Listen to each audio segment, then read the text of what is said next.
Don't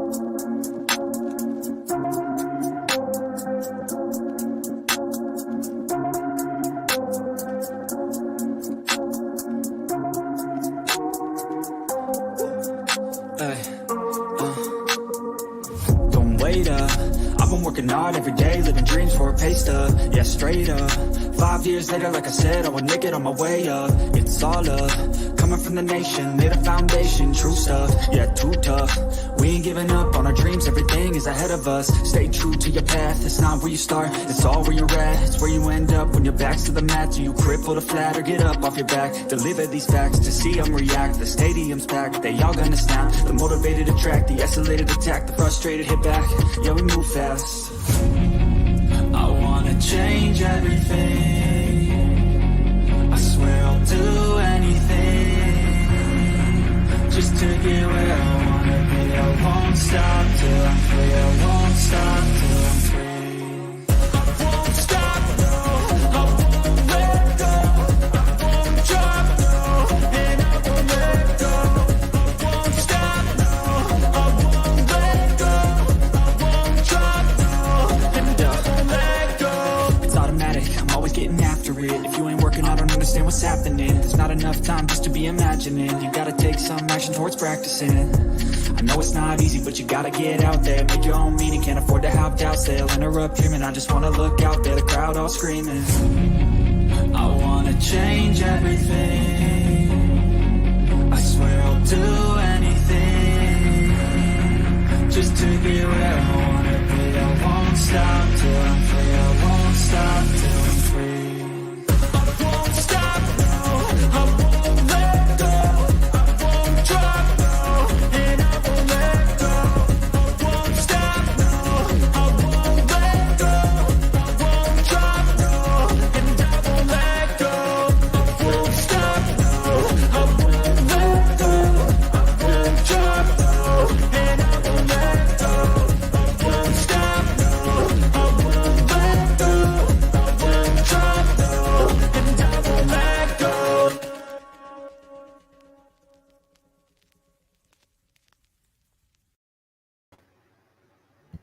Hello, welcome to Level Headed with Levi D and our very own special guest, Arctic Fox True Crime. Hey, what's up? Sorry, I was out running errands. I know I was supposed to be here like a half an hour ago or whatever it is. So just a little recap.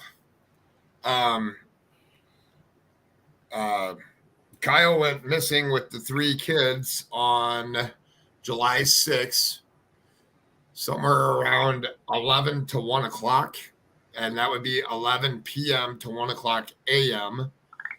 in Indianapolis. They were said to be going fishing at 11 o'clock at night, and somewhere to do with the White River Park, which would be downtown Indianapolis. I call it Indy because I'm not far from there. And a phone went dead at 1 o'clock in the evening, and not heard or seen it since then. I did do a live on the updates. The family searched the park yesterday. I did a live, went over everything that was out there as of yesterday at 3 o'clock in the afternoon. There is some new stuff that has come out since then that we'll be covering today. I know that the family went out on Sunday and searched the White River Park where he normally would fish at, and there was no signs there. But that's part of what we're going to do today. Is I've been consumed by this case a little bit because does not look right is the word that I'm going to use. And just nothing's looking right. Nothing's adding up. And that's why Arctic is here. We've been going back and forth all morning talking about this case. And I don't typically go and do a deep dive and I don't like spreading misinformation, so I try to stick to the facts. I do have a news article. Something caught my eye, and there is a news article about family members that we will be going over. And I just want these little kids to be found at any cost. Anything you'd like to add, Arctic? No, like I said, there's a lot more that meets the eye to this case, and that's what we're going to be going over today. So, Yeah, I literally just got home, so you're going to have to give me a minute. And if I drop down, it's going to be the Arctic show. alrighty then. I was doing all that from memory with nothing pulled up here. So just give me a second. And I'm not going to show the pictures, but we're going to discuss them. And then after the end of the live, I'll post it in the chat, the link to it, so people can go see it for themselves. We can discuss some of the stuff that's on there. So when we get a case like this, me and Arctic, and there's a few of us other ones that aren't here right now, but we go and grab the missing persons poster. We take a look at it, and we try to verify everything that's on there the best that we can. Do a little bit of digging. We don't go in depth until something doesn't look right. And then we kind of dig into things a little bit more. This one for sure, stuff doesn't look right. Things aren't adding up. And it's hard to understand when you get a case like this, that what to believe and what not to believe. This is a prime example of a case that we're going off of what people are saying, whether they were have been talked to with law enforcement, or just what they're saying is going to social media or to media news, meaning television. I think that's the best way to put it, right? Yeah. I don't know if they've been questioned by the police yet, but at some point I'd imagine that they're going to have to be. I would think so, and I would hope that they've already been questioned. If those police have done due diligence and taken a look at that Facebook page, there should be lots of questions being asked. I guess let's get right into it. So there is some information I have it pulled up right now, and I've been having problems with my Facebook all day today, and I don't have it pulled up right now, but what it is the family got into his Google account and was able to see the pins of tracked through Google. They tracked him to a lake, and I don't know exactly the name of the lake. Oh, here it goes. Now it's loading. Do you know the name of the lake? I don't. I don't have my information up in front of me. Just give me one moment. Yeah, my signal's going in and out, just so you know. Oh, he actually messaged me.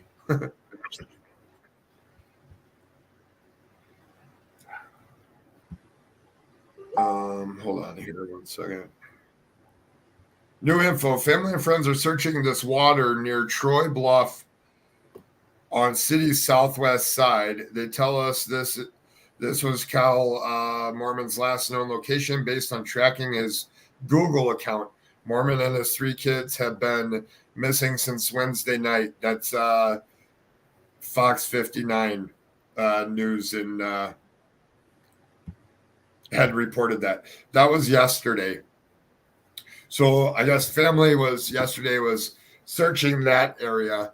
And how long does it take to get into somebody's Google account? I mean, somebody had to have access to it, right?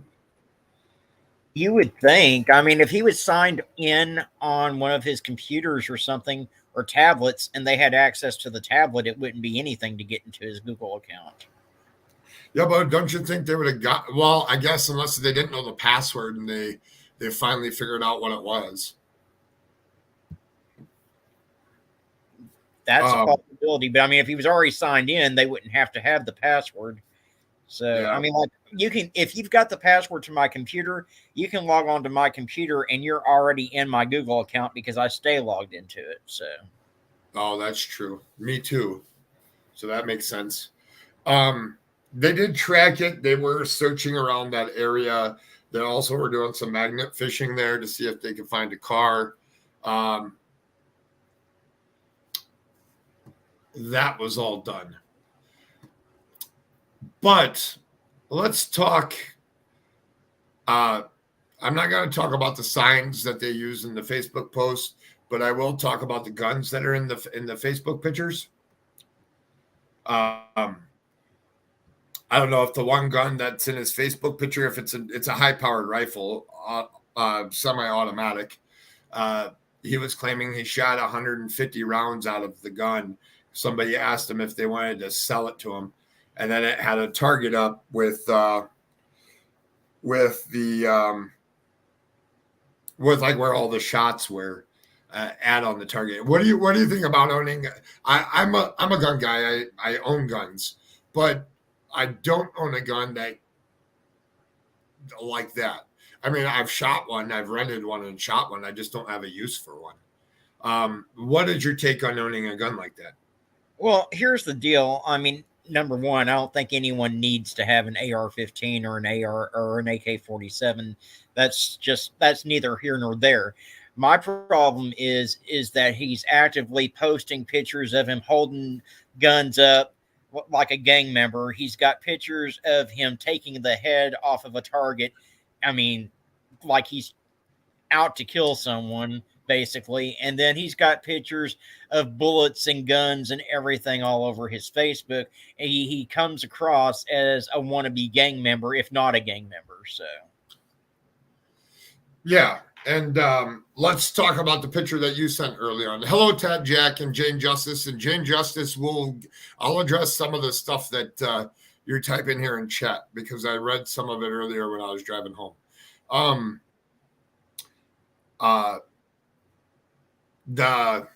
Let's talk about the handguns that they were holding in that picture.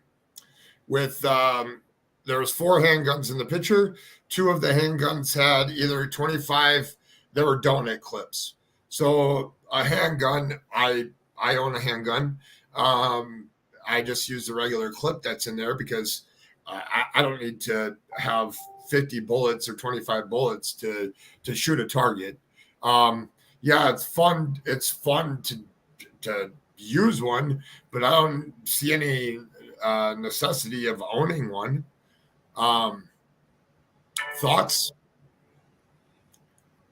again, I mean, it just goes across a behavior pattern. And given what we found out about how his brother died earlier, it's very concerning. You're such a good lead right into my next conversation. So we're digging, or I was digging on his Facebook and sending some stuffs and asking some questions. Question number 1 is, does not look right. So the one thing is at 11 p.m. at night, and there is some clarification of 11 p.m. and going fishing. With what are they? 1, 2, and 5 or 1, 3, and 5? Is that how old the kids are? 1, 2, and 5, I believe it is. 1, 2, and 5. So you have a 1-year-old, a 2-year-old, and a 5-year-old. You didn't take an inhaler or a diaper bag. Does not look right. And who takes kids when the grandmother is at home or his sister is available to watch them? Why would you take your kids late at night to go fishing? So that totally right there is does not look right. Doesn't make any sense. And then where there was a statement made by somebody in the family about that they called to get the kids to come back so that they could feed them before they went. But at 11 o'clock at night, I don't know kids that eat at 11 o'clock at night. I mean, maybe I'm wrong, but I don't see that. Yeah, I mean, maybe a midnight snack or something before you go to bed, but god dang, you should have had your kids done fed long before 11 o'clock at night. Yeah. So we're going to jump into, I don't get it. So that totally does not look right to me. I know it doesn't look right to you. We've talked about that a little bit. And that late at night and going to downtown, you'd totally be on cameras. I don't know where this other pond or lake was where he pinged, and I don't know if that's a frequent spot. But here we go. So there's a picture on his Facebook that goes, and rest in peace to his brother. He didn't deserve to be done the way that he was. And I'm just going to bring it up because he was always showing pictures of him going to a grave, happened to look into the name on the gravestone. And then this morning, it just dawned on me, like, there's some significance here because it was a brother and he died young. It was a teenager. So my fabulous group of friends here went ahead and beat me to going to look for the article. It was done in like 2 minutes. I'm going to read it and then we can talk about it afterwards. Because it's kind of confusing when you read it the first time. So everybody just listen up. Hopefully you can hear me. I'm going to read this and then we'll discuss it.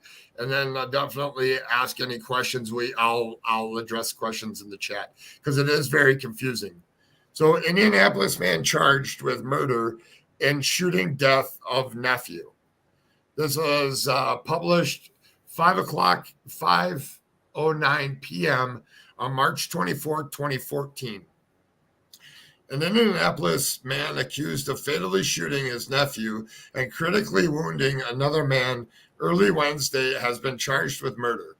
Richard Burns Jr., 35, was charged Friday in Marion Superior Court with 1 count of murder and 1 count of attempted murder, according to court documents.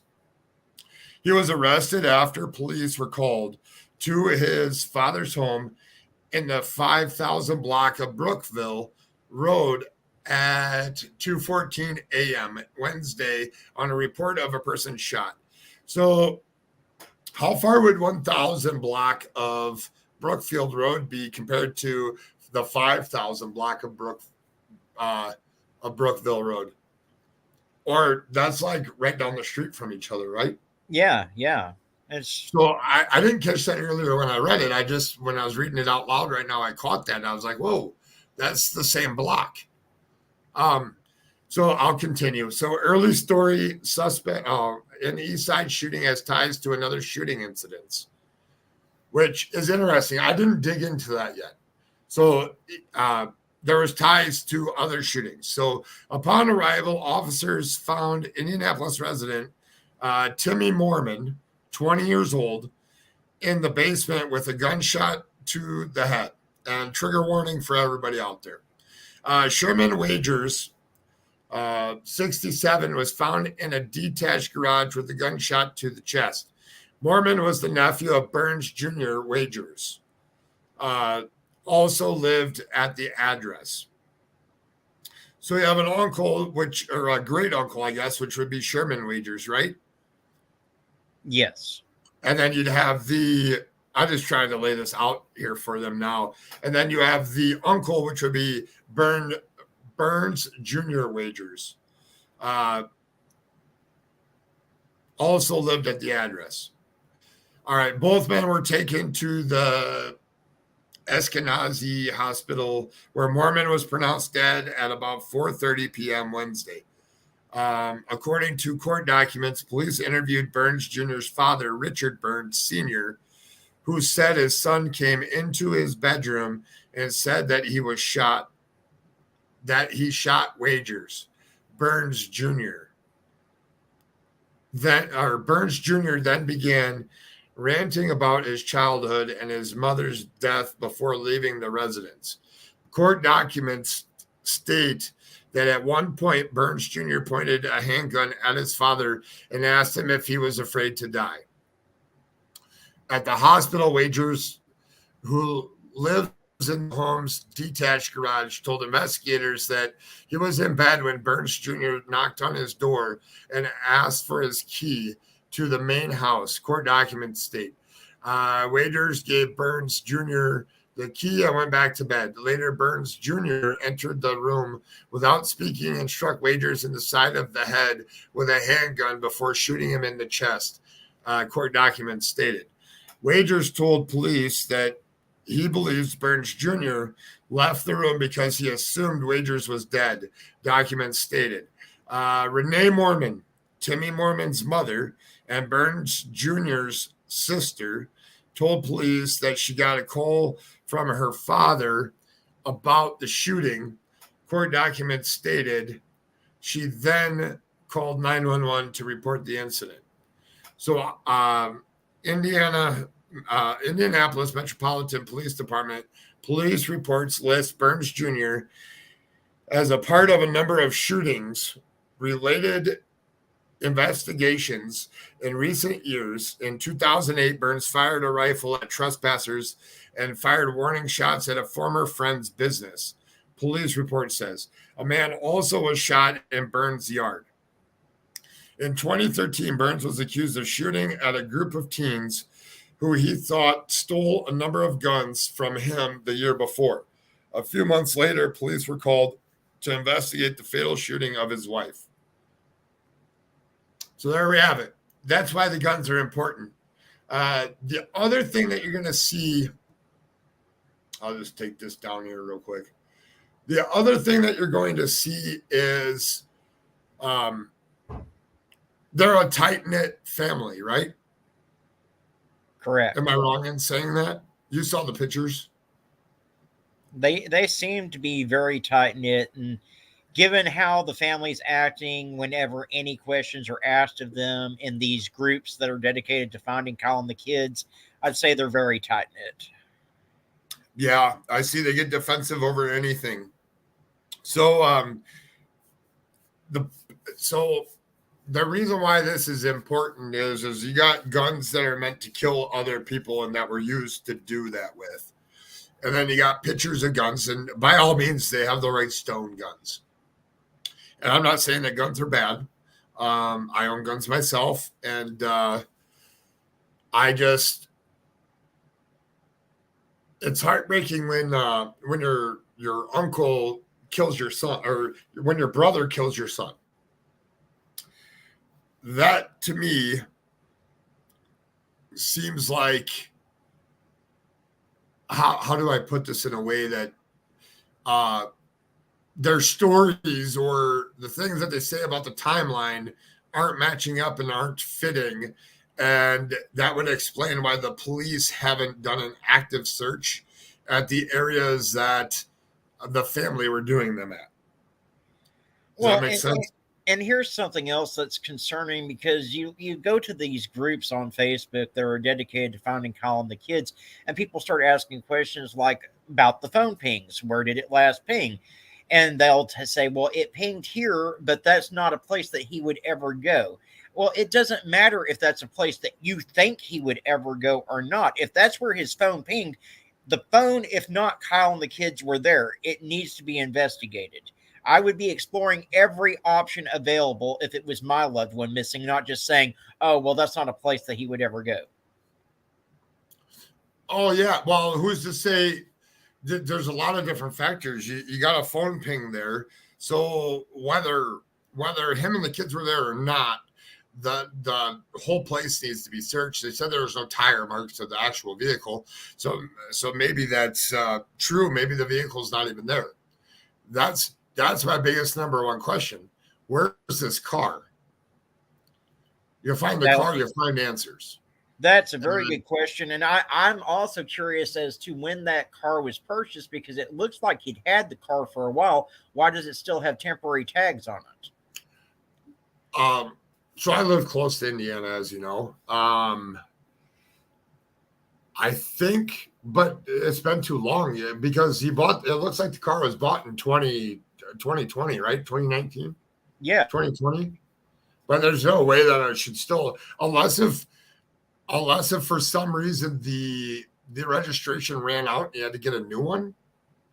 Well, still, they no, I mean, I don't know about in Indiana, but I know here, even if someone were to come and steal the tag off of my car, all I've got to do is go down to the DMV and I'll have a metal plate that same day. I'm not going to be waiting for a new metal plate for my car. True. True. I do see it when you buy a used car in Indiana. I do know that they give you a temporary plate, but I think it's only good for 6 months or a year. Well, but, yeah. But you would still go to it's called the BMV in Indiana. And I don't know if they do plates there because I'm not a resident there, but you would think that that's what, hey, Jane Justice, when you're in Indiana, do let's say you lose your plate and you have to go to the BMV.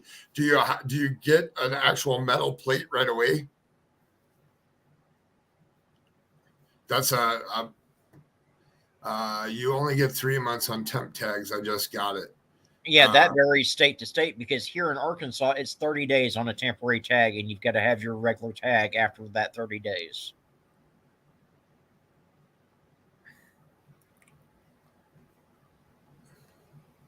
No, they mail them.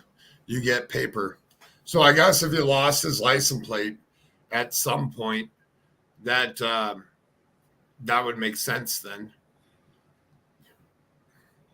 Well, I guess that's a possibility, but still, I mean, a car that was bought 2019, 2020, and it has paper plates on it now. I mean, that's just sketch, no matter how you look at it. Yeah. Yeah. I'm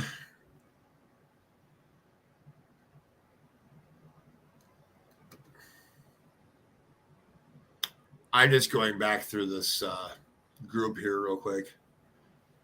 That, and there's 1,000 pictures of that car all over the place. And why is there not one picture of the back end of that car that shows what the temporary plate number is? Yeah. So there was an article done yesterday, right? WTHR. So I think they grabbed the ones with the circles around it, right? Where they put it on the page. I'll grab that article. Because now that people are asking questions, things are coming out. When people say that stuff isn't normal, different answers are coming out about what's going on. WTHR.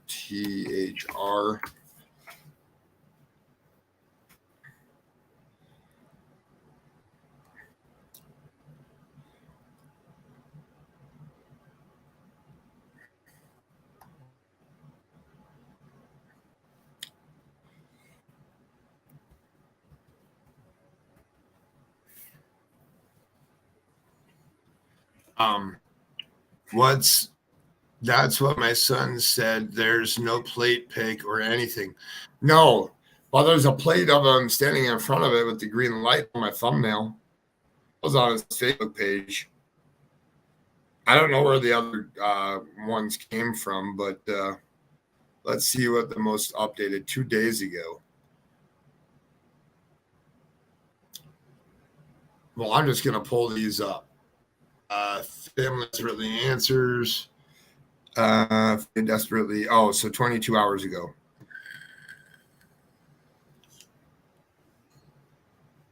All right. So this was, I'm going to switch screens here from.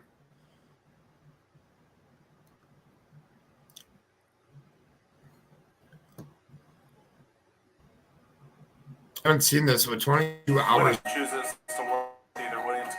It's really loud.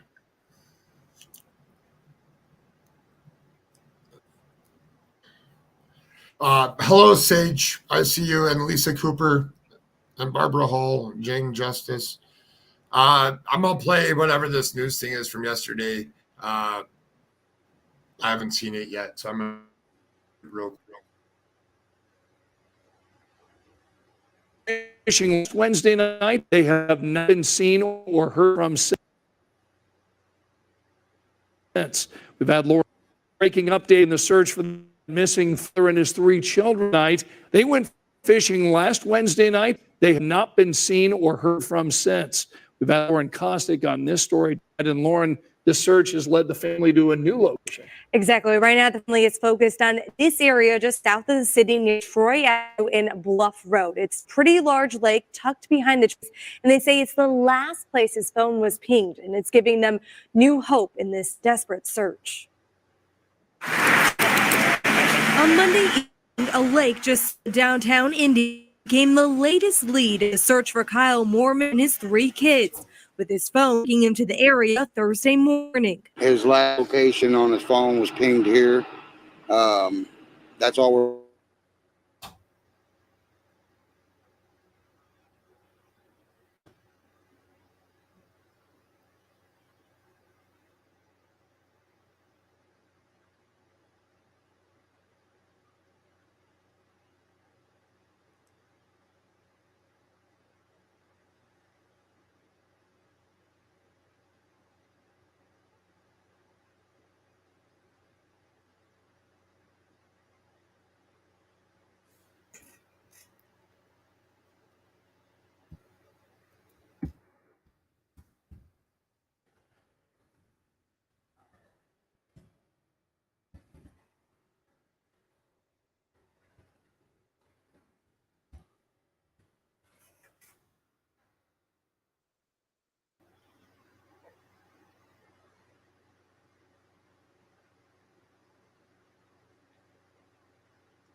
All right. Well, I guess Levi's having some technical difficulties.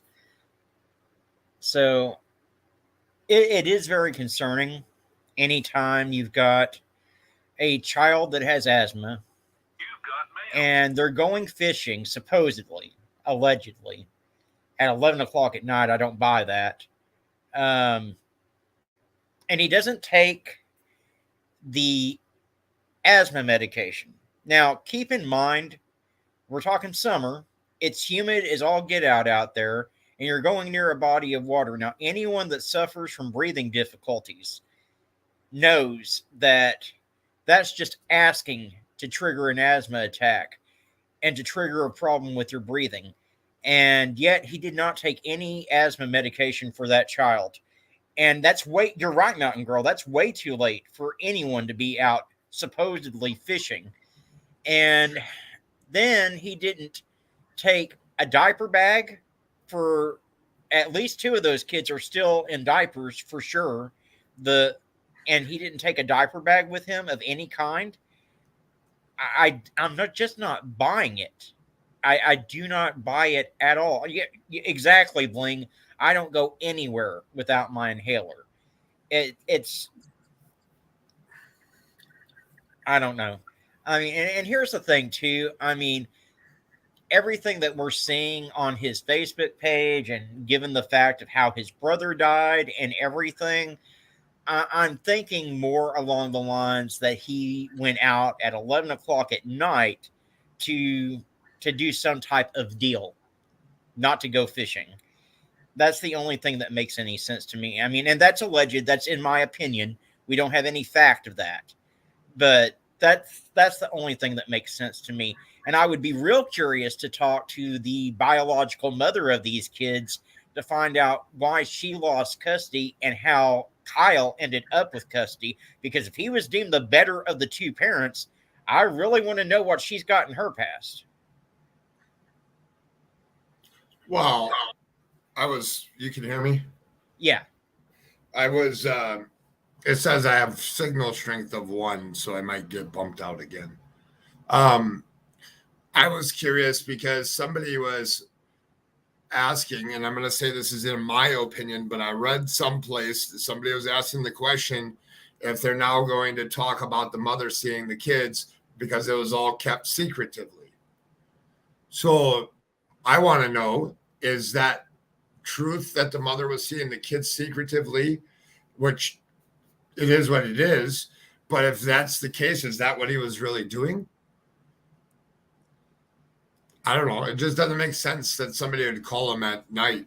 But we can should I finish this or continue? Did you see it all the way up to this, or you didn't see any video? We saw part of the video, but the video and the sound was not. It was discombobulated. We heard a bunch of sound before any video showed up. All right. It says excellent connection. So I'm going to try it one more time. If it doesn't work this time and I get kicked out, then we won't show this one.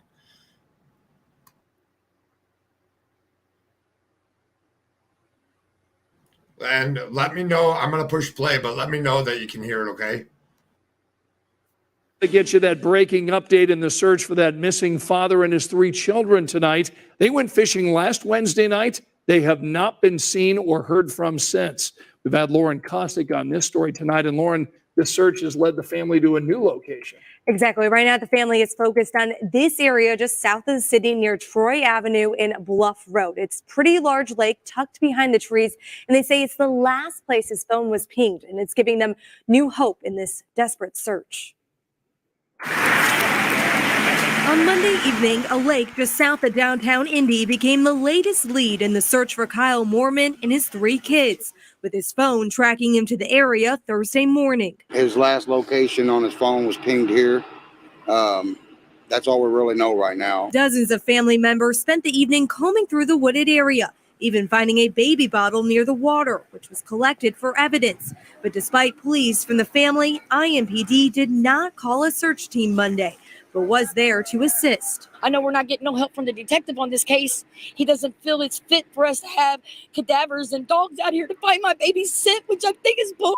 Right now, the family says this is their biggest lead yet, feeling confident Kyle and his 3 kids are somewhere in the area. You know what I mean? That should give you enough evidence that he was here, at this time that's matching up. Everything's matching up for him being here, but where's he at? An emotional plea for help that grows stronger and stronger every day. He's not a violent type. He's not out here causing problems.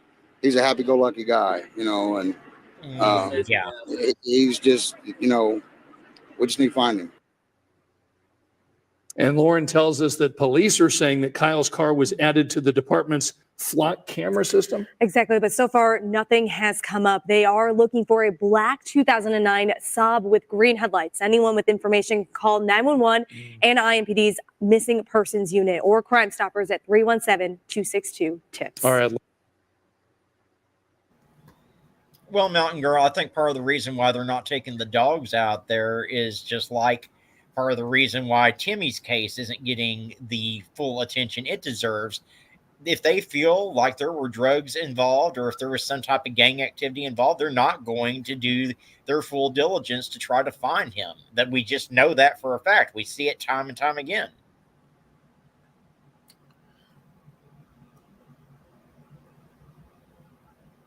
All right. I'm going to read some of this stuff here. The red flag, they didn't take dogs there. Well, yeah, I have a feeling that there's way more stuff going on than what is being presented to the public. Indianapolis, it's been 5 days since this was done on July 11th updated at 11:07 p.m.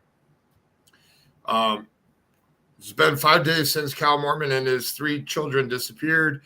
As the day passed, the family's emotional plea for help grows stronger. On Monday, the family gathered on the east side of Indianapolis to conduct another search for 27-year-old, the 5-year-old, the 2-year-old, and the 1-year-old. We've searched every place we could think.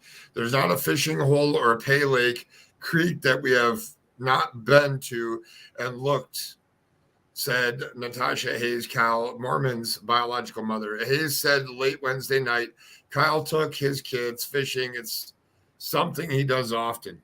The 2 girls he was texting on his phone while he was going fishing said he was supposed to send them a picture, but his phone went dead and that he couldn't get out of the car because the kids were asleep, said Hayes. Monday afternoon, family and friends searched more fishing spots on the east side of Indianapolis. Normally, he wouldn't take all of the kids, and he was supposed to have met with his brother, and my oldest two granddaughters were going to babysit the youngest two. He never made it to his brother's house, said Hayes. A worker at the Cracker Barrel. Oh, that's when they thought that the Cracker Barrel, that they saw him at the Cracker Barrel when it wasn't him. The family has reviewed the recordings and says they don't think it's KYLEMOORMAN and his three children. As the day passed, the family's emotion pleaded helped grow stronger.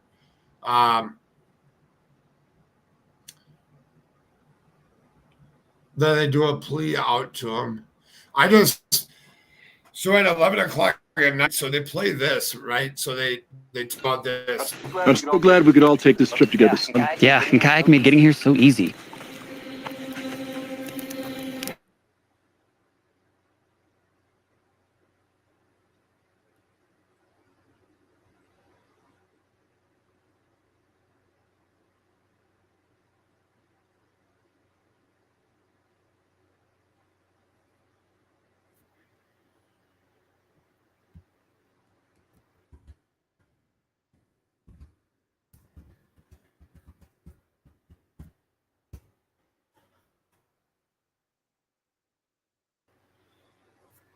All right. Yeah, we're having a hard time with Levi's connection. I do want to play devil's advocate for a minute here, though, because in going through the Facebook pictures and stuff, I did see photos of him fishing with the kids.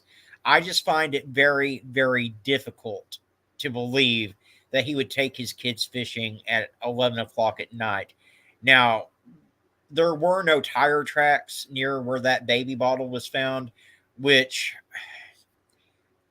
I want to say is optimistic because it makes me wonder, or at least makes me have hope, that he didn't pull a Susan Smith and drive off into the lake with the children.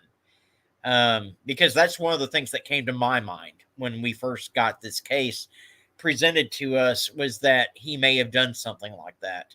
And, you know, I'm hopeful that that's not the case, but I am very concerned for those children, given the type of lifestyle that Kyle obviously was leading when you dive into his Facebook account, and then you come across the story about how his brother died, was killed by the uncle. I mean, there is a lot more to this family than what they're being forthright with. And like I said, if law enforcement has looked at his Facebook page at all, there needs to be some very hard questions asked of that family.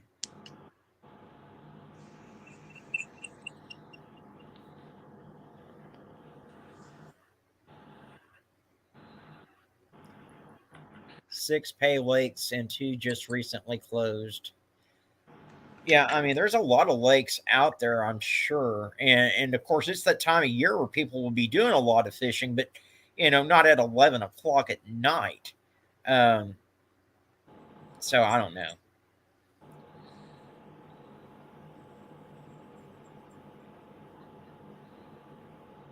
Yeah, he was supposed to be going to a friend's house as well. Absolutely.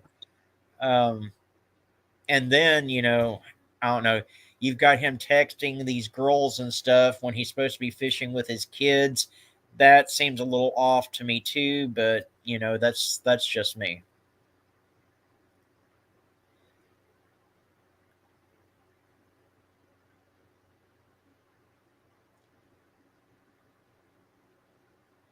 As far as I'm aware, Pixie, no one has seen them since they left to go do the fishing. That's information that I have come across.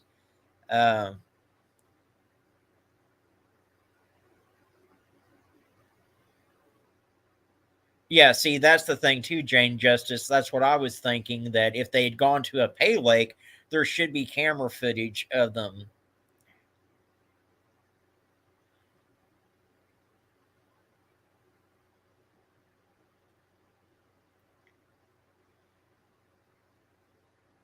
Yeah.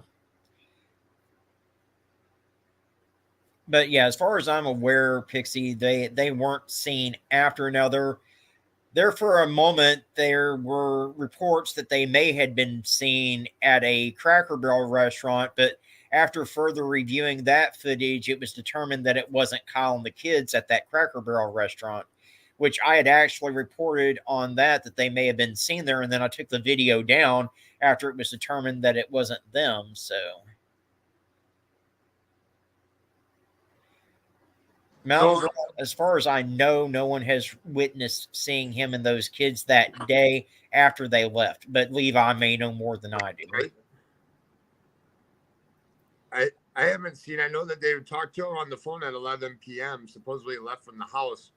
Was the last they saw him, but I don't know if they actually saw him at 11 p.m. or it was just a phone call. Yeah, that's true too. Because I tried to go back and look it up, and I didn't see anything.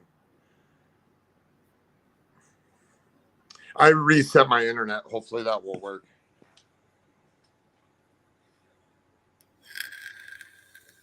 Because I want to show a couple pictures that I do want to show where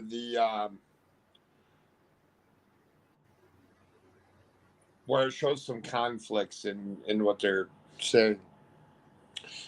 It's just really weird, Arctic, because you see the pictures and you see how close the family is and his friends and stuff. Yeah. Then it just doesn't make sense.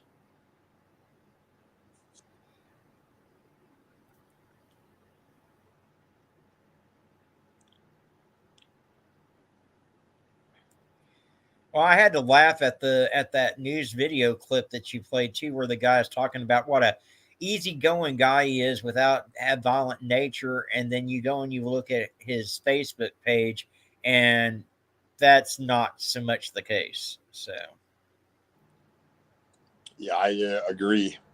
I mean, I can't get past someone taking little babies. Yeah, nor can I. That's what drew me to this case. And thanks for coming in, Pixie and Yellow and Mountain Girl, of course. Now, do they know for a fact that his phone died, or someone take it and turn it off? Well, I don't think that the police are talking to the parents as much as what the parents would like them to. Is that the way that you would take it, Arctic? yeah, the investigation's ongoing and they're not saying too much. Yeah, I mean, I think that they need to talk to the biological mom of those kids for sure. Just get her side of things, because if we're to go by Kyle's family's accounts, which haven't been completely truthful and forthright, the biological mother is this druggy little thing that gave up all of her parental rights, blah, blah, blah, blah, has nothing to do with those kids, and so on. Which, I don't know. I mean, we need to get her side of it. I would love to have her on one of our channels and talk to her to hear her side of everything.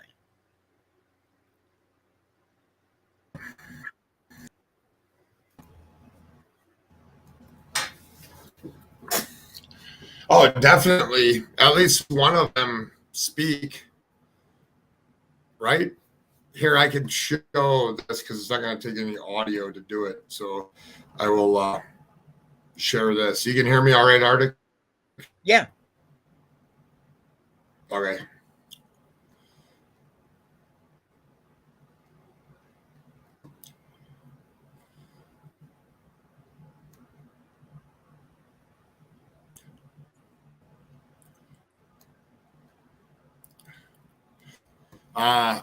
Hayes says her son has been missing since Wednesday when he left to go to his brother's house and planned to go fishing with his kids. So that's an interesting point to these are comments I think that were left on the post. I'm just gonna remove this for 1 second and refresh the screen and hopefully it works. Maybe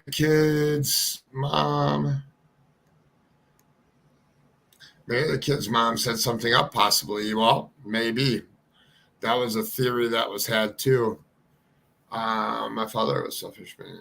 It was I can't believe.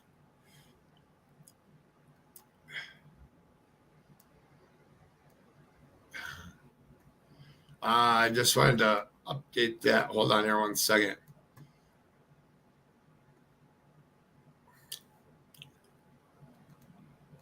So this is the article that got me, was this one. And this is what I was trying to find. And it says that it's underneath they must have edited this out. Or we saw that at the end. Normally he wouldn't take all of the kids. And he was supposed to have met with his brother and my oldest 2 granddaughters. Oh, I did read that. And we're going to babysit the youngest 2. He never made it to his brother's house. So where's his brother's house at? It doesn't say, right? No.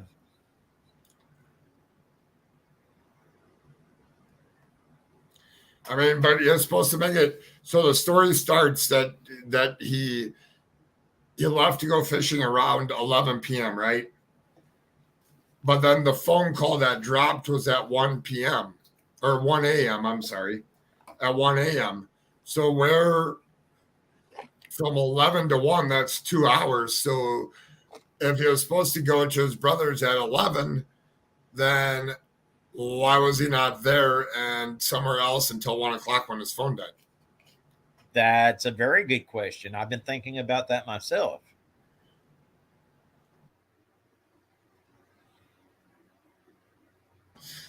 And he was on the phone, which we just caught. He was on the phone. He was on the phone with 2 girls, or he was texting 2 girls? The news article that you played said that he had been texting 2 girls. So he wasn't talking to them. Correct.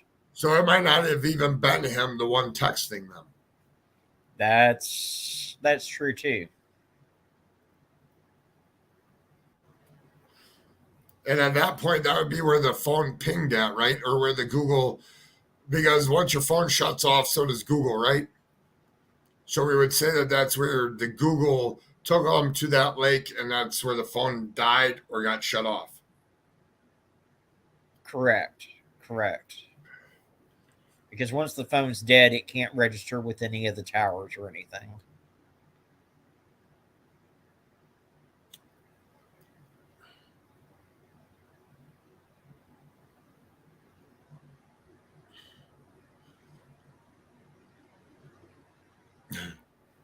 Mountain Girl has the best ones.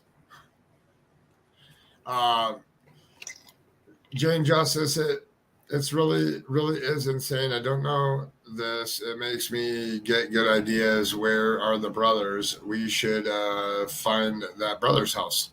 Yeah. I mean, if you're supposed to go there, so I read you the article about his uncle that killed his brother. So if you're supposed to go to his brother's house, I mean, did he show up there? And I'm purely speculation. Did he show up there and something went wrong? I don't know. But that's a great point, Jaden. And I have a feeling that they're a close-knit family. I have a feeling they live all in the same block or within a couple blocks of each other. What if someone he was texting or talking to and met with them? Yeah. I'll go look, no joke. This is getting weirder and weirder. Yes, it is. Supposed to mean someone. Oh.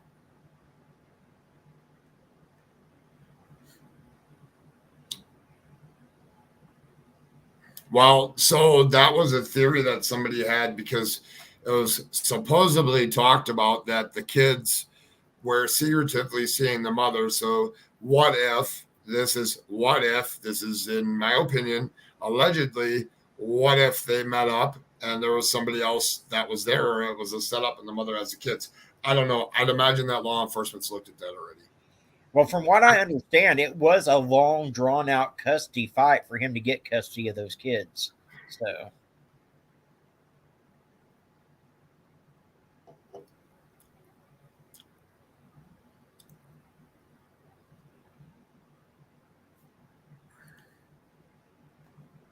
What does it say? Within counties?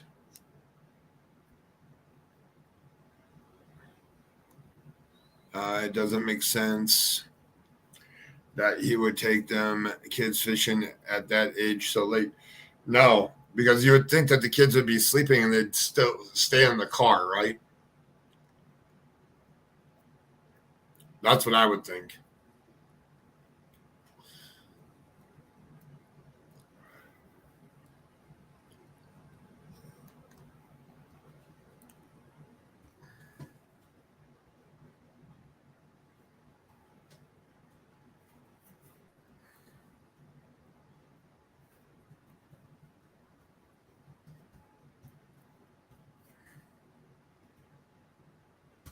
I mean, kids that age, the ages of those kids, they're cranky that time of night. They don't want to be out. At least from my experience, they're ready to be tucked into bed that time of night.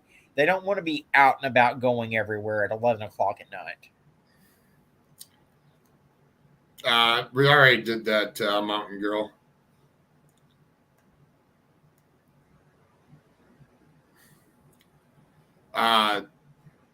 If you want to come up, Mountain Girl, you can. I put the link in chat there for you if you're not busy. Courts float towards the mother usually. So how bad was that he got custody? I agree.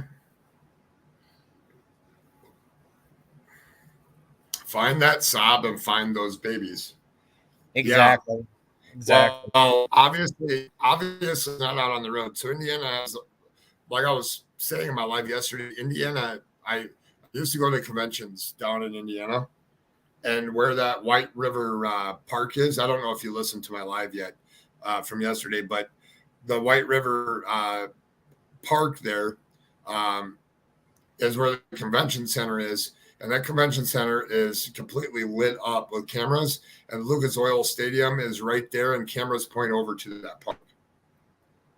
So if he had gone to that park, it'd be easy for them to notice. And I'm pretty sure they have to pay to get in there, but I guess you could have parked downtown and then just walked across.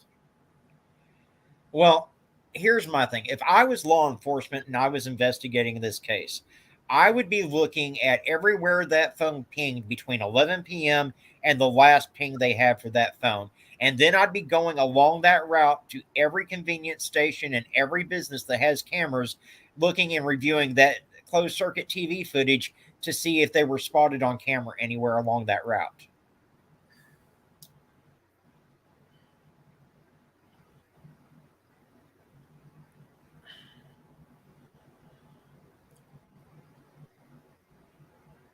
Or his vehicle would have left tire tracks at the lake, so they are either searching the wrong place, or he walked down to the lake and someone moved his car, or his car was never there. True. I mean, that's my theory, is his car was never there, but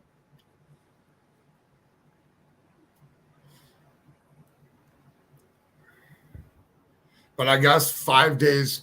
So here's another thing too, is what was that? So today is day 6, right? Because they went missing on the 6th or the 5th. Oh, give me a minute. I think it was the 5th, right? No, the 6th. So let's say that happened that same day. tracks. I don't know. It rained here a couple days ago, so I don't know if it's rained there, but just enough rain with it to get rid of the tire tracks.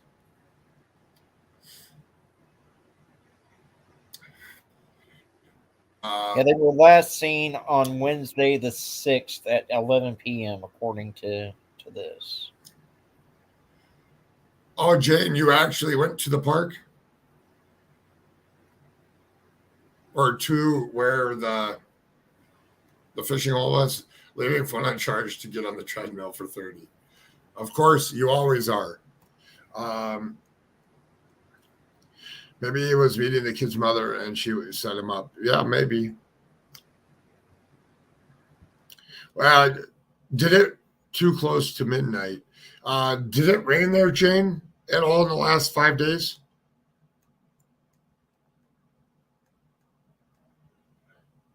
High car could be in the lake. Maybe. It might be. I know at the time. So I'm just going to catch everybody up here a little bit. So I did reach out to some diver teams, which I think that I'd imagine that Indianapolis PD will probably search that lake today. But the reason why it was late in the day yesterday when this all came out about that being as the new location, and sometimes in the waters when you don't have the right diving gear or the right lights, it's very hard to see. And I would imagine that with it going right there to the lake with enough land that that if that was the last Google location, that it would definitely be searched at some point. My other thing is I'm sure that when somebody goes in their phones too, I'm sure that they run and do a check into the phone. And definitely take a look there. Arctic, hey, so when I was on Facebook on my computer, I see different pictures than when I'm on my phone. You know, I've never even compared to my phone what's on there. Yeah, so the uploads to his actual the uploaded to his Facebook I don't see when I'm on the computer. And that's where that one picture was that I said that I didn't see it yesterday. Yeah. And I was looking on the computer yesterday, so that might be why I didn't see it. Well, now, see, I was looking on the computer today, and are you talking about the target practice picture? Yeah, that one's in his upload, so I can see any of the uploaded pictures. So when I search on the computer, I just see his photos. It doesn't tell me the uploads or the not uploads, but when I go to my phone, it shows me the uploads. Huh. That's strange, but it might be a setting that I'm doing wrong on the computer.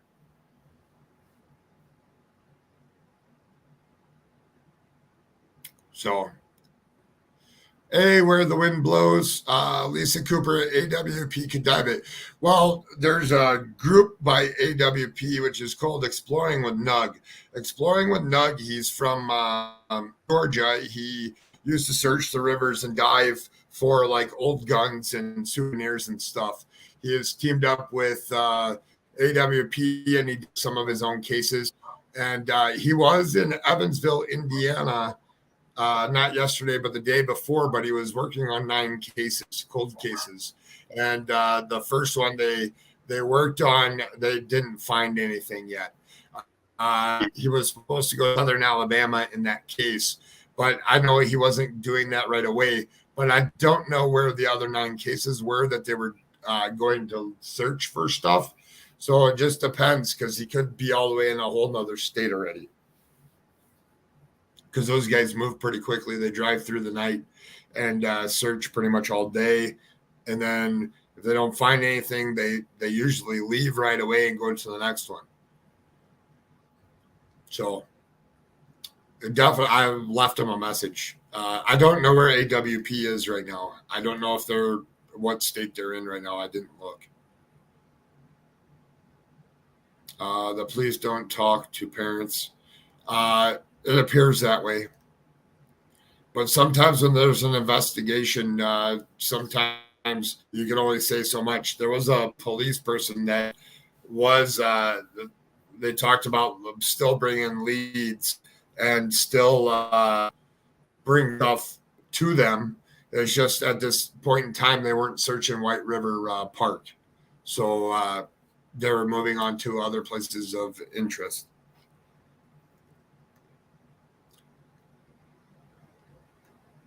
Hello, Empress Nero.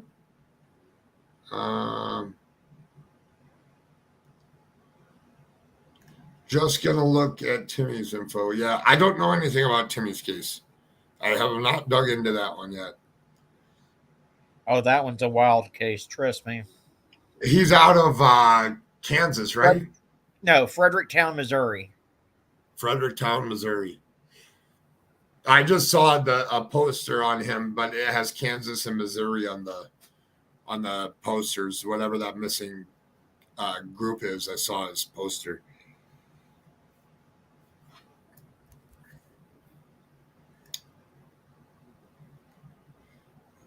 When is your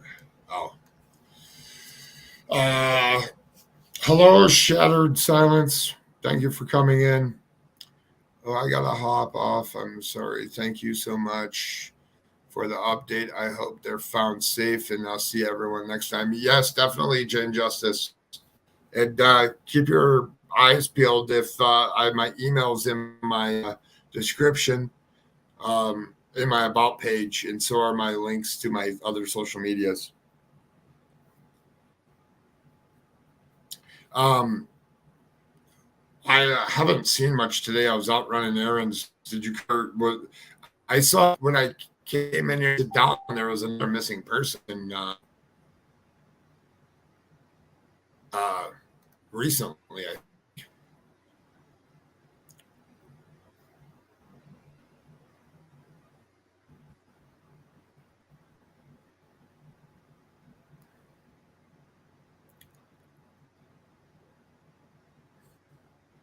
the boy with the autism, that was the one in West Virginia?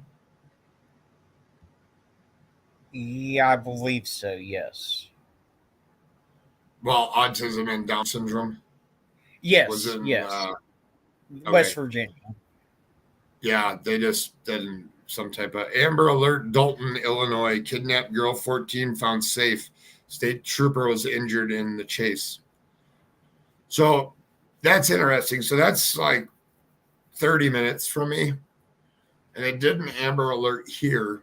I never received it on my phone. Isn't that baffling?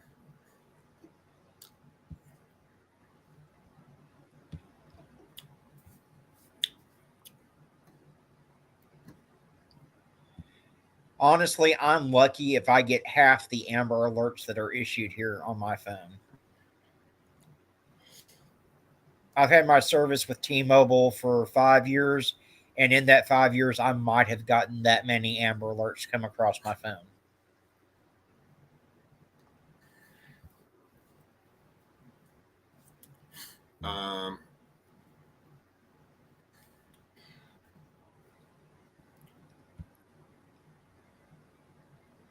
Yeah, they flood on the Dan Ryan Expressway.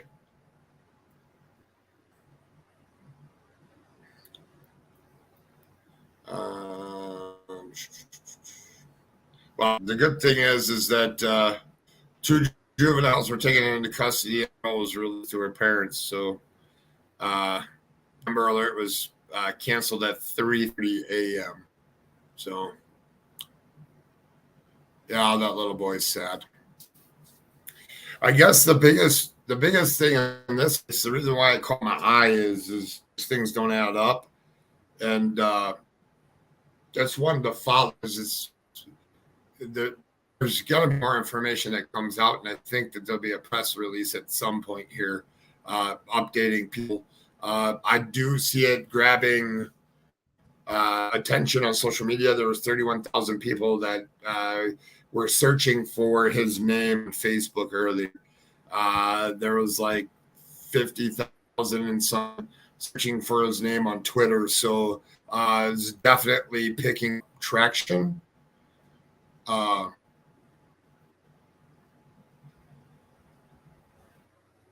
It'll definitely be something to keep an eye on. Wow, that little boy is heartbreaking. I called Utah today, Jesse Frederick. Yeah.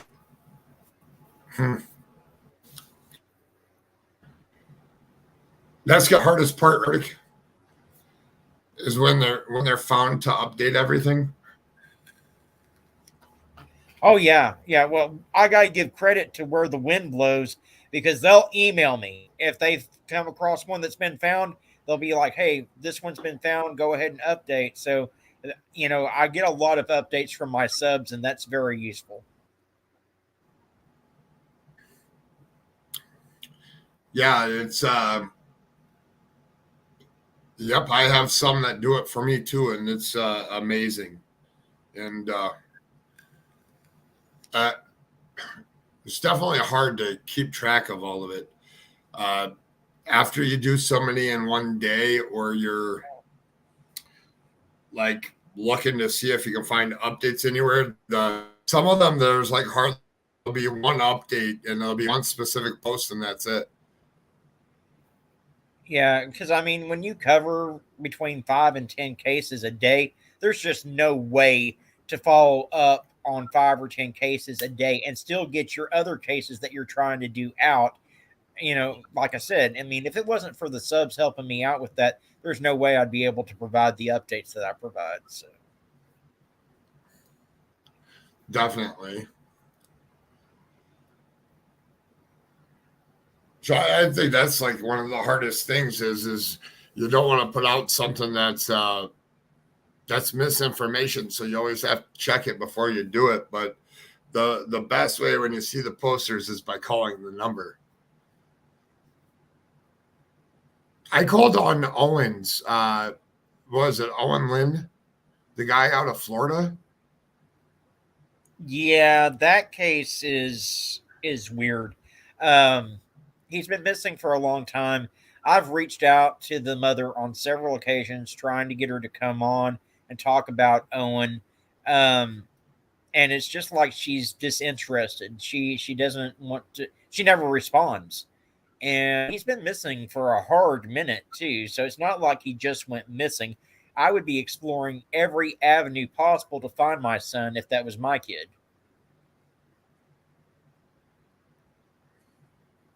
Well, and here's a good example. So you have a kid that wandered, it was told that he left the residence, right? Left on his own. So when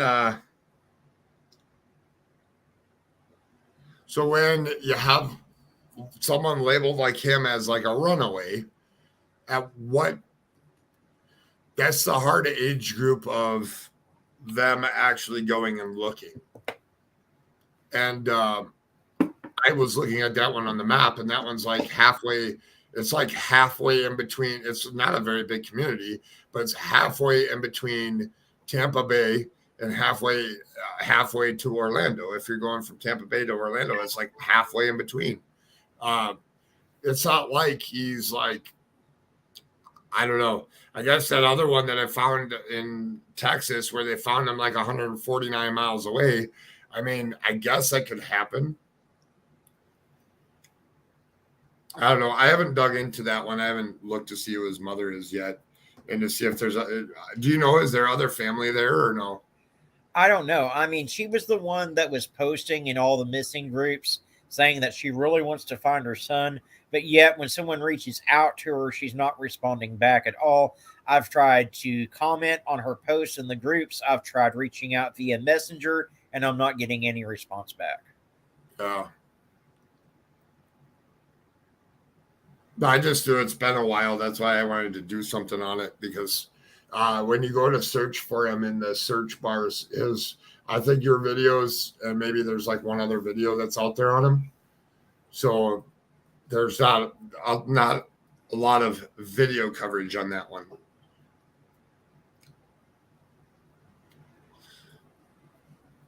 And the initial pictures of the dude that came out where he's wearing the glasses and stuff don't look anything like what he looks like now.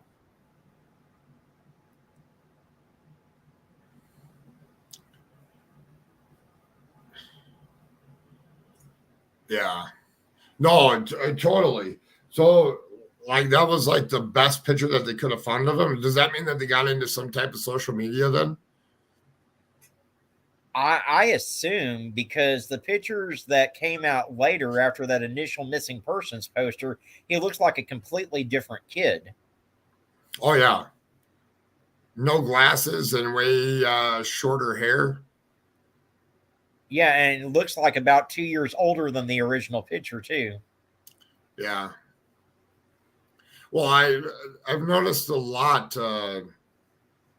I don't know, maybe it's just because of family photos that they have at the house at the time, that a lot of them, that there was another one that was found. I don't remember where she was found at, but the picture that they had online, and then like her picture of her like a couple days before she went missing was completely opposite. So that doesn't help any either. Yeah, I've seen a lot of cases like that where the picture that's released is like from 3 years ago. I just covered a case like that too. And I'm like, why? Why would you do that? Why would you post your post on Facebook asking for people to help find your child with a picture of them when they were 10, when they're now 14? Yeah. And we run into that a lot with foster care kids, because they're not supposed to be able to post their foster kids on social media and whatnot. So initially, whenever a foster child goes missing, a lot of times what we'll get is a picture that's 4 or 5 years old, and that child looks nothing like that any longer.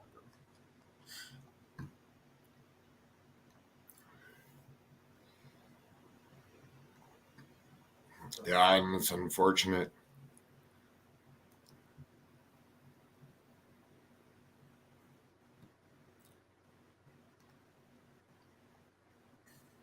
I just get a quick see if I can see any updates on the case, because it is 5 o'clock over there in Indianapolis. If there's any updates,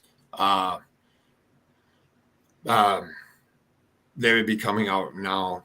A few things are making sense now that James.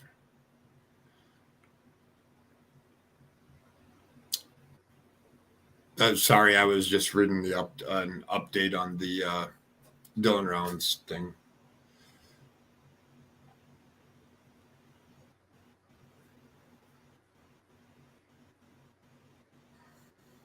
Any updates on the main family that's missing?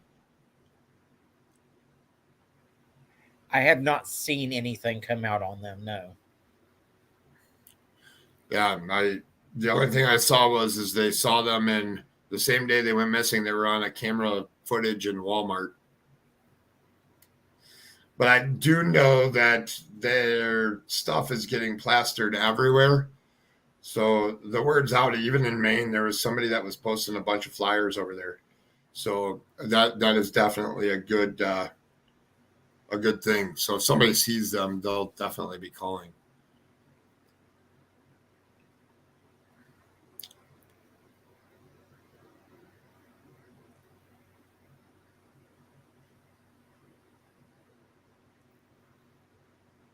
Yeah, Barbara's been through it. Her car blew up on her on top of everything else. And no information really on some people, not even state's phone number don't work. Where the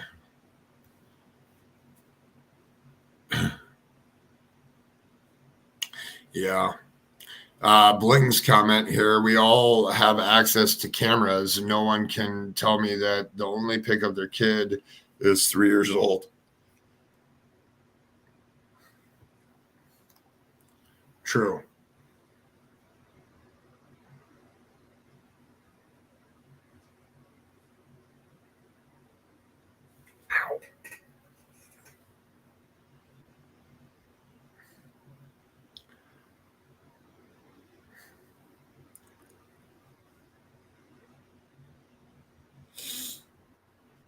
Sorry, I'm just scrolling through here to see if there's anything else new.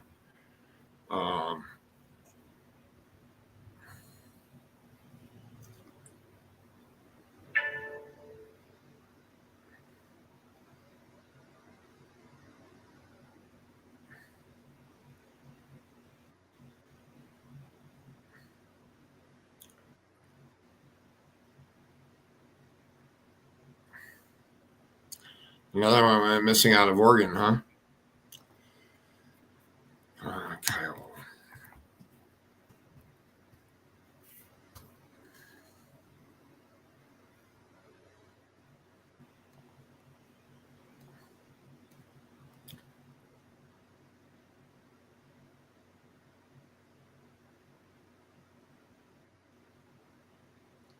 Just got a notification about a 3-year-old boy dying in a hot car outside of their parents' work. That sounds familiar. Where was that at? Let's see here. A 3-year-old boy died Monday after he was found unconscious inside a car near the education center where his parents work, South Florida. Miami Gardens. Yeah, Real Talk with Amanda and Chris, a couple of my friends did a live, I don't know, I think it was last Thursday or Friday, or it might have been last week, about kids in cars, because there was a lot of them recently. It's absurd this day and age. I mean, and now they're wanting to put idiot lights on cars to tell people to check the back seat. I mean, if you're that type of person that you need an idiot light to check the back seat for your kids, you should have been sterilized at birth. Sorry, not sorry.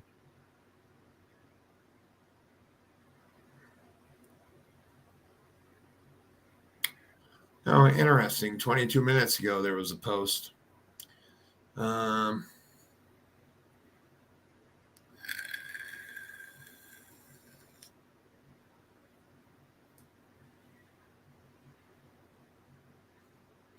It's a post from his brother. We shall read this one. I don't know if you saw this one yet, Arctic, but I think it was just post. It says 4:21, so that would have been at 3:21 my time. I just want to see something here. That was posted right afterwards. Tired of all the rumors and confusion about when and where my brother and his kids went missing from, so I'm going to state the facts right here. And if nobody tells you anything different, if anybody tells you anything different, they are lying. Wednesday night, he called me, asked me, did I want to go fishing with him? I said yes.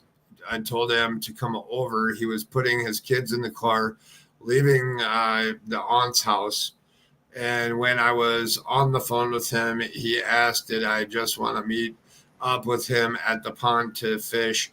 I told him to come over to my house and get me. He said he didn't have enough gas to make it to get me and then to the pond. So he was gonna just go to the pond with the kids, set the playpen up, but Kyron in the playpen and him and the little Kyle was going to fish. And that's where his phone died on him. And that's where the bottle was found. So anything after that, nobody knows anything about. Is either A, Kyle does not want to be found by anybody and is hiding, or B, something bad happened to them from Kyle's doings. Maybe he wrecked into a ditch, or maybe accidentally went in the water, or it's someone bad has done something bad to them. Ain't nothing else to it. Simple as that. And that's where we are at with this whole situation. All we can do is look and hope and pray. They're all found safe. Tired of everybody's first thing they want to say is that they some or yes, it's a possibility, but not what you want to be running around thinking, though, or saying. The next say around me, I'm most likely. Yeah, I can't read all of that. He didn't do that shit on purpose. He didn't fight that hard to go through all that bullshit with CPS to get custody of his kids for him to go off and hurt himself or his children. So that is out of the window. That's interesting. Well, here's the deal. As far as the brother and the family are concerned, they've been kicked out of more than one group dedicated to finding Kyle and the kids because of their attitudes towards people asking them questions. Well, so here's the deal. He said that his brother, and if he's listening, it's nothing against you. I just want to clear some things up here. So he said that he talked to his brother as he was putting the kids into the car to go fishing, but there wasn't enough gas into the car to go pick him up and then go to the fishing pond. But you didn't state what fishing pond you said that he was going to, nor was that the first one that you searched. That's true too, because they didn't search that fishing pond until people started putting pressure on them about the phone ping and how it needed to be checked out. We changed the reward to 25,000 on Timmy's. Oh, nice. Family and friends of Kyle Moorman are offering a $10,000 reward for info that leads to the missing family. Well, that's good that they put up a reward. That's my only question here. It makes sense, and I get it when you have a family that's missing. It just you would think if you talked to them on the phone and you're supposed to go meet them up fishing, wouldn't he tell you where they were going? That's generally how that works. Yeah. I mean, if I called you up, Arctic, and said, let's say that we fished 20 different places because we like to fish, and I called you up and said, hey, I'm going to go fishing. Do you want to come along? And you said, yeah. And you said, you're going to come pick me up. And I said, well, I don't have enough gas. I only have enough gas to get to the pond and back. So you would say, okay, what pond are you going to? Exactly. Not, okay. So does that mean maybe because he didn't have another way to get there that he didn't go with them?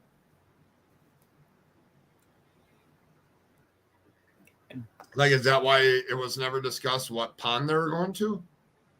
It's a possibility. I mean, but I would still be like, hey, where are you going to be at in case I found a ride to go join them?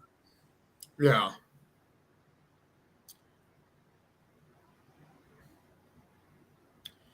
Well, yeah, and where the wind blows, and I don't know if she's talking about this one or another one. I think they need to be front and center with LE, and if they don't think they're doing enough, hopefully they search that pond today. But I don't know. We shall see. Let me see if there's anything else here.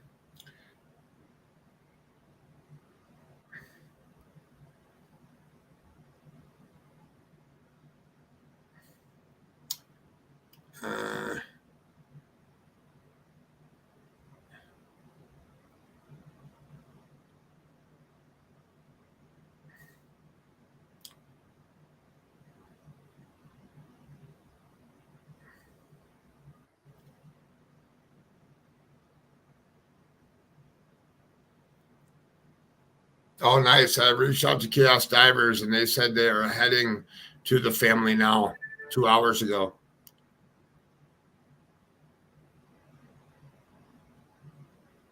Nice.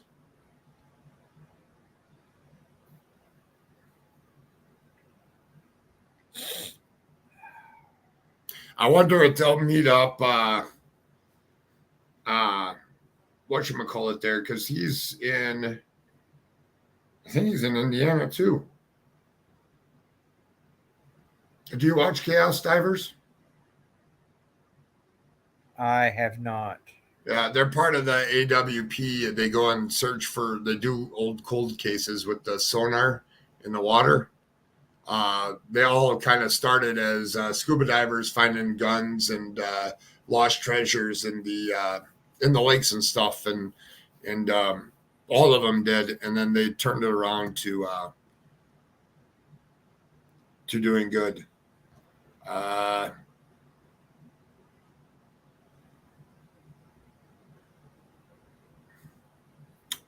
You're the best. Sorry, I didn't see that earlier.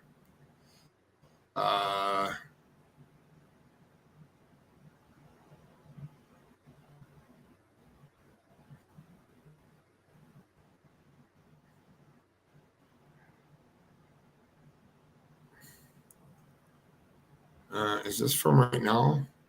Oh, that's 1 day ago.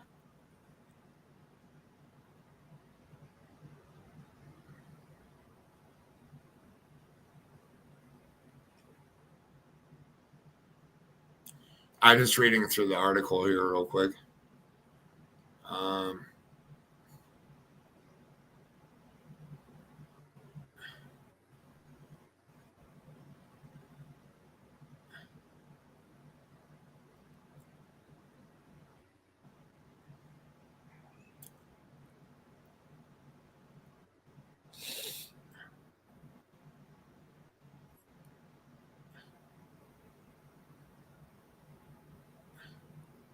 Oh, interesting. So there's a retired FBI special agent in charge. Now runs security consulting business. Said the car can be a vital in investigations like these.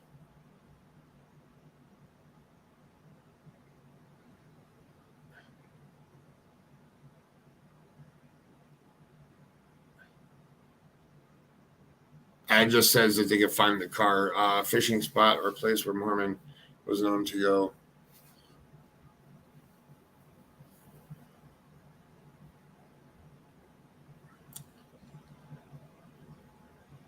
So this is the shitty part about all of this is, so here an IMPD, which would be Indianapolis Metro Police Department spokesperson, says silver alert or amber alert has not been issued yet because the children are believed to be with their father and not in danger. Yeah. Then they don't meet the criteria for an amber alert in the state of Indiana. Well, that's just such a stupid law. I know. Like, I mean, they're talking about 3 kids that can't speak for themselves.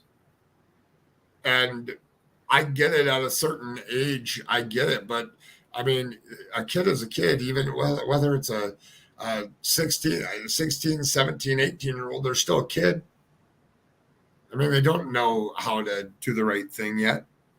And that's just the dumbest law ever. They've been missing for 5 days. Wouldn't you think that his phone's off? Wouldn't you think that it would be time to put out an alert? I mean, they obviously are looking for the car, but without license plates, would they be able to identify the car?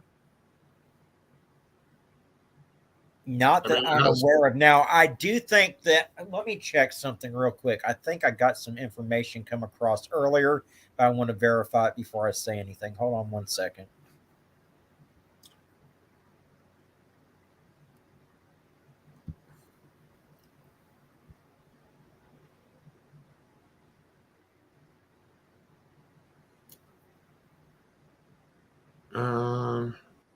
Cool frog.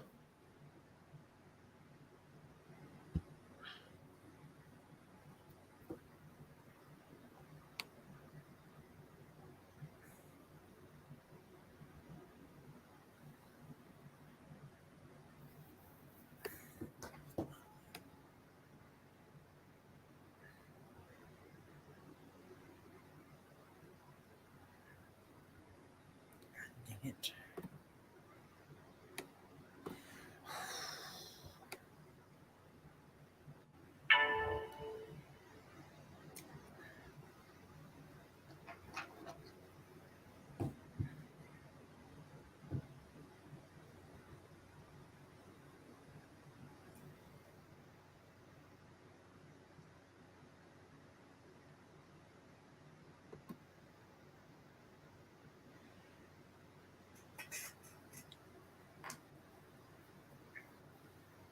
Wow, I got invited to a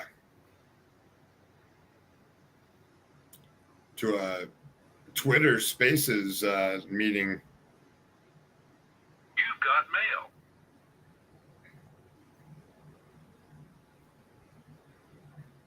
Hold on. Yeah, I was looking here too to see if I got anything else. Oh, did you ever see anything on was it a pink spot on the bumper, or that wasn't confirmed? I didn't. All I've seen is about the temporary tag. I haven't seen anything about a pink spot or anything on the bumper. I haven't heard anything about a pink spot on the bumper, just about the temporary tags on there. Yeah, I'm gonna glance through what I saw yesterday real quick for her.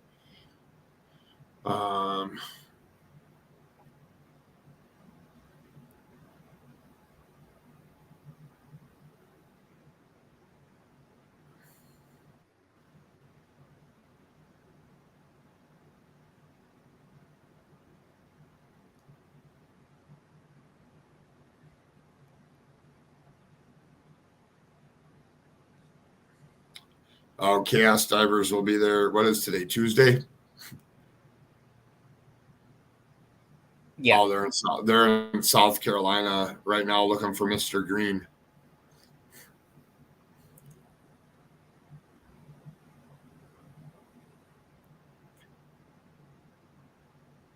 Yeah, I have a feeling if that happens. Thank you.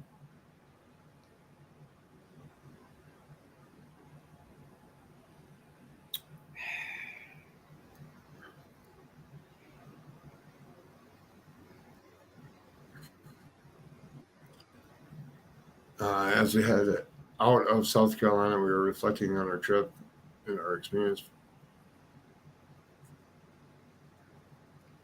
Hey,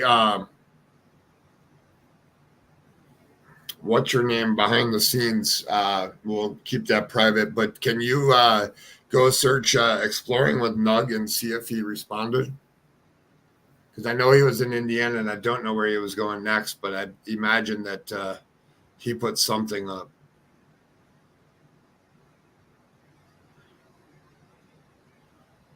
Nice. They did find a car while they were there. We are now headed to Indiana to help the family of KYLEMOORMAN and his 3 children. They went out fishing and never returned. We will be meeting the family and begin searching tomorrow. Again, none of this would be possible without your support. Keep diving. Not worth it to stop. That's his tagline.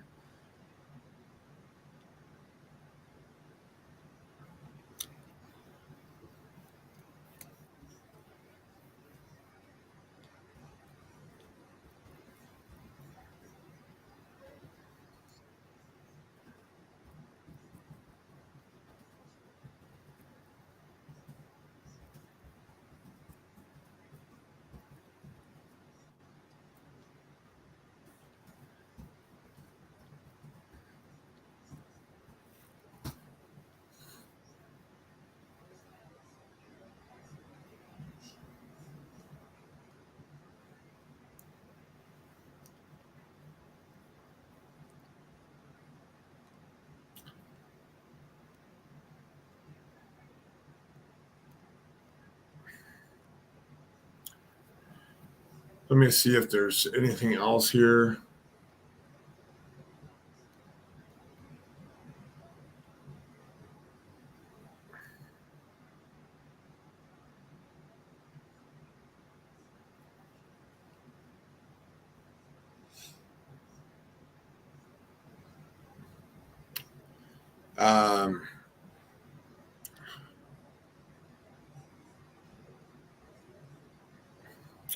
I don't know anything about it. Is that the one that you covered earlier, Arctic?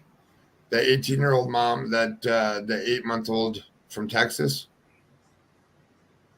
I saw you covered an 8-year-old or an 18-year-old earlier today, but I just saw the 18-year-old that I covered earlier.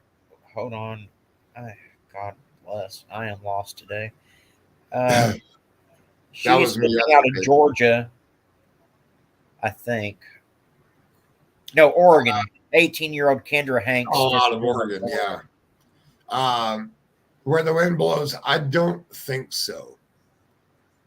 But I mean, we could be completely wrong with that as well.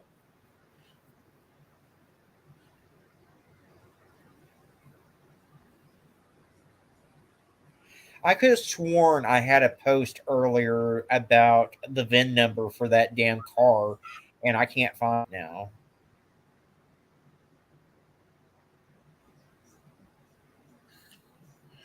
What, the VIN number for the actual, for his Saab?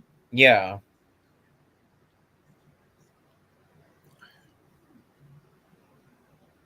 I could have sworn I had that earlier, and I cannot find it for the life of me now.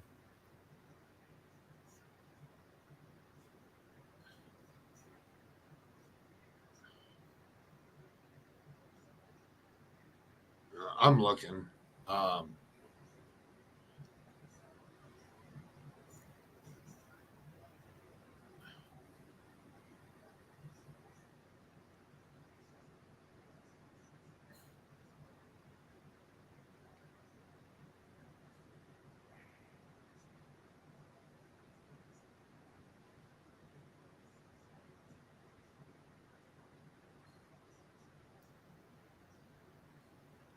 Are you talking about the post that they said that they saw the vehicle, the one that they thought was the vehicle on Saturday morning?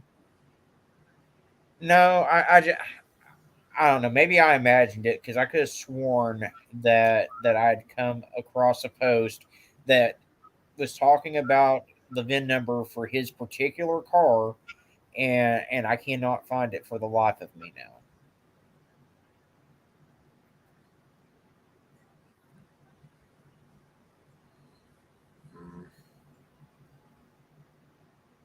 But that's okay. Yeah. If I come across it again, I can assure you I'll be posting an update.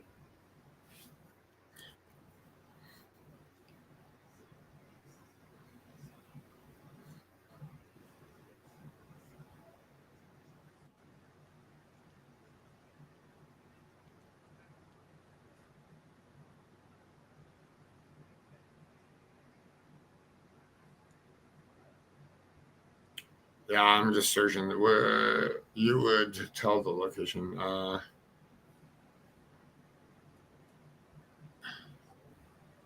You would tell the location. I don't know what that means. Oh, never mind. It was a VIN number for a different case. Oh.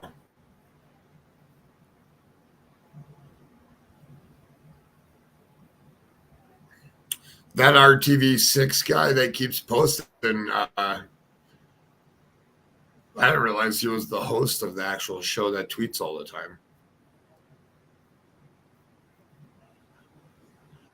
That was yesterday. It was the FBI guy.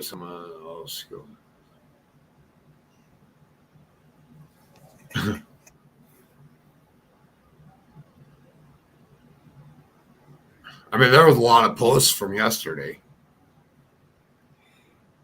Yeah, it was a different case that I'd been working on. That's the problem. I work too many cases, and they all kind of run together. So,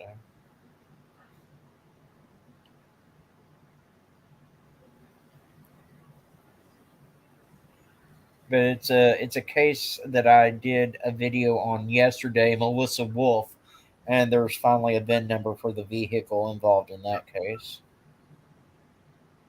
I mean, I have a picture of the here. I can put this up. Hold on here 1 second. Let me close out what I was doing.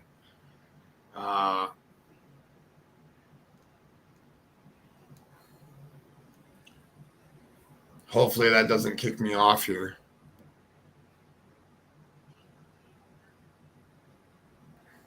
And I'm not turning the sound on, but here's the actual car.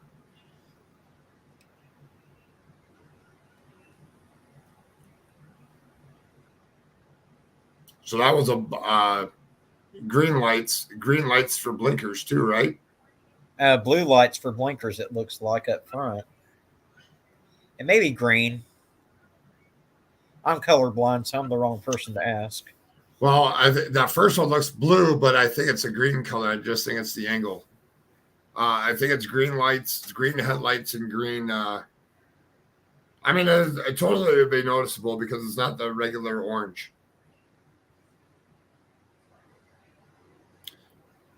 Now that I look at it, it looks like he's got a blue light on the driver's side for the turn signal and a green light up front on the driver's side, and on the passenger side, a blue light with a green turn signal.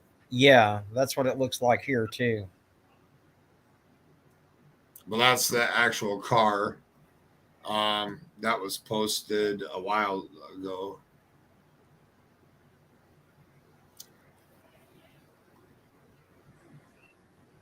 Oh, 20 hours ago.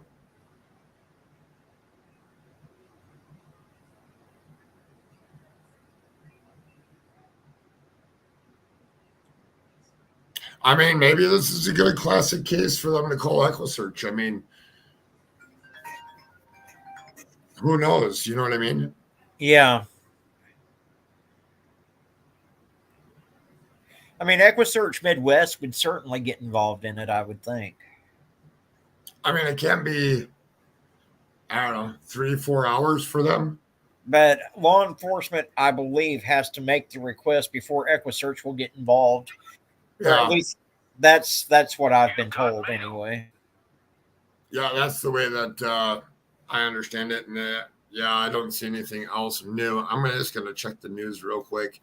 The actual news station.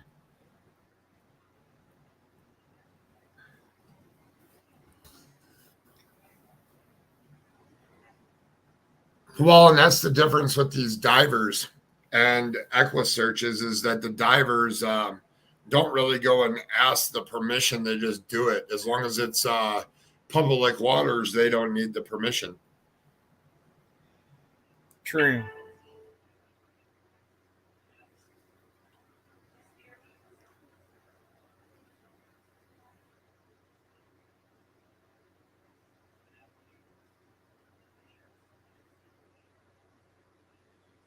But yeah, this is definitely a case where Adventures with Purpose may need to get involved in it.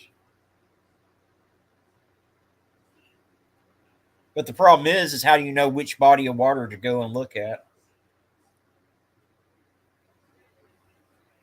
I mean, I'd start where the baby bottle was found, most definitely.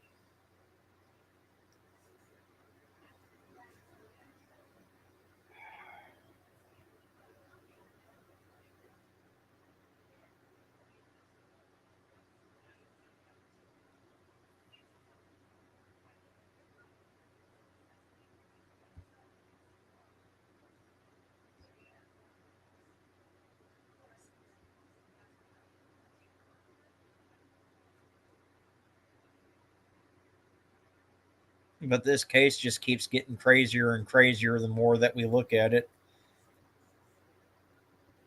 I am glad that the family's offering a $10,000 reward, though. That should draw some attention to the case. Whether it's good attention or bad attention. I didn't hear what you said. Sorry, I stepped away for 1 second. I said I'm glad that the family's offering a $10,000 reward. It'll definitely draw some attention to the case. And whether that's good attention or bad attention, because whenever a reward is offered, it also brings all the crazies out trying to claim it too. Wow. Then what happens? So they put up the $10,000 reward, and if Chaos Divers, I guess the tip would be by the family, right? Because the family found where that location was. Yeah. Or does that money go to Chaos Divers? Well, I mean, if Chaos Divers are the ones that actually locate the family or Kyle and the kids, I would assume it would be Chaos Divers that gets the reward. Yeah.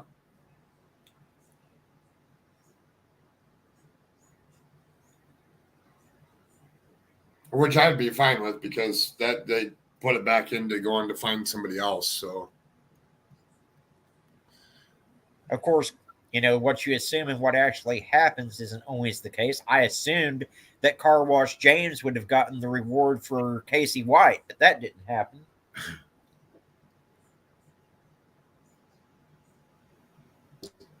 What is today? Tuesday? Are Tuesdays pretty good for you? Who, me? Yeah. Yeah, Tuesdays are generally great for me. All right. I would like to, I'll just do it while we're live. On Tuesdays, we can flip back and forth to each other's channels. And like one Tuesday, you can do it where we'll just go over several different cases and we'll just write them down and say the ones that we want to talk about. And then on the next Tuesday, it'll just come to mind and we'll just write down and share which ones that we're going to talk about on that Tuesday. Does that work? Yeah, I mean, we'll talk about it more in the chat, but yeah, absolutely, that's fine by me. Yeah. Because I know you cover a lot of them, and I know that stuff goes on afterwards, but you're always pushing to do more of them. And I know you do some live stream stuff, but getting involved in following up on some, and we're going to all do our own little research on them, and then come up and tell everybody what we found. Yeah, help me you going live has taken a back seat since I started going through all my treatments and stuff, unfortunately. Yeah. Yeah, I know. Yeah, I don't see any Kentucky Pro. Yeah, I don't see any updated. Let me just type one more keyword in here.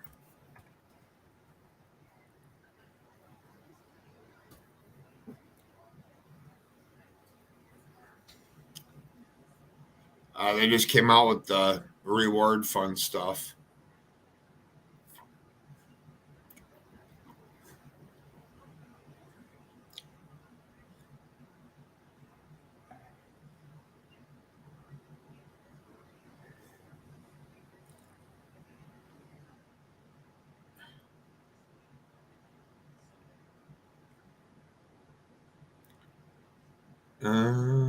Yeah, I don't see anything new.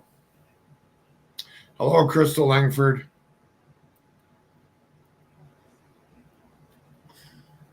Well, I just don't see. I don't see anything else new. I see that the only thing is they offer a $10,000 reward. That was the newest news, and they're going to continue searching.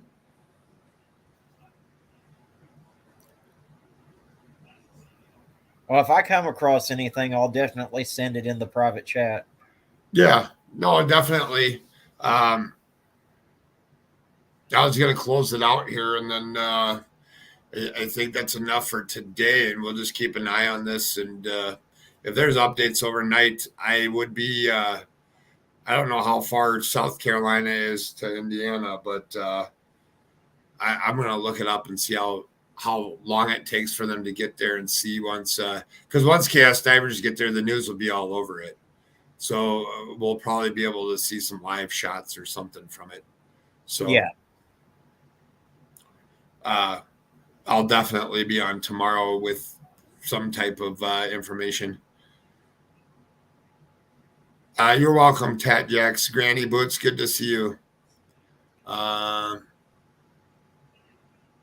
I'll be around tomorrow now between 3 and 4 Central. I've got a doctor's appointment, but I'll be around anytime after that. So, okay. I could do it earlier too. So I just usually wait till later in the day because I gather information and stuff to do these things, but I can do it earlier too. So tomorrow, I don't have anything going on tomorrow. So, and like always, thank you, Level Headed, for sharing the information. I greatly appreciate it. You're welcome, Crystal Langford.